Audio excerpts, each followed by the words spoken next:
Everyone's talking about the chip war, but few understand what it really means. The United States is tightening export bans.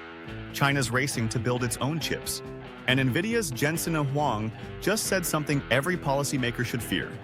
When you block technology, innovation doesn't stop. It simply moves somewhere else. That one line exposes a deeper rule that decides who leads and who falls.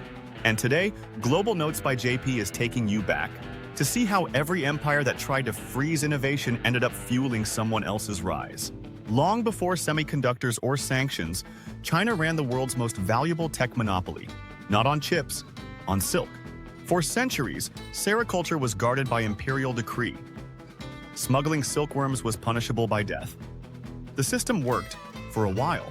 Silk funded dynasties, trade routes, and influence. But when two monks slipped silkworm eggs out of China in the 6th century, the monopoly shattered. Byzantium built its own industry. Prices collapsed, and China's edge dissolved. Containment bought stability until information leaked, and once knowledge moved, it couldn't be stopped.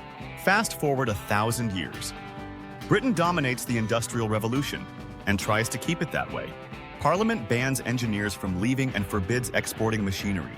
But a 21-year-old apprentice named Samuel Slater memorizes the blueprints, crosses the Atlantic, and rebuilds the machines from memory. Within a generation, America had its own mills, and Britain's secret was gone. Every ban in history ends the same way.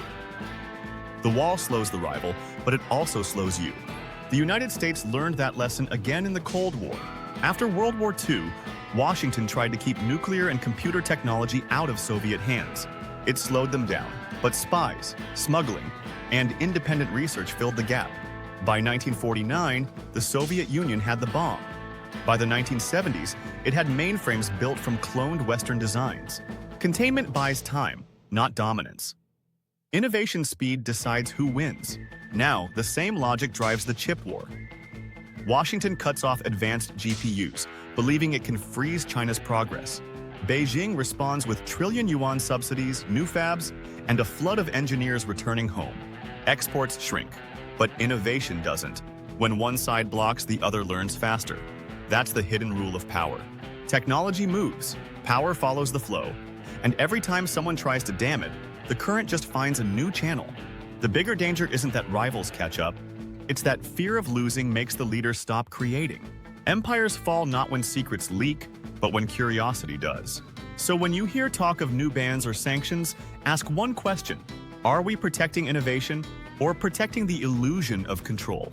Because the last time a superpower tried to freeze technology, it ended up rewriting the map of global power. This time, the stakes are in the trillions. This is Global Notes by JP, where we decode the patterns behind power, policy, and markets. Comment, like, share, and hit the bell. And stay tuned for the next episode of Second Level Signals, where we'll see how Britain's industrial lockdown taught America the same rule, and how today's chip war could reshape the century's balance of power.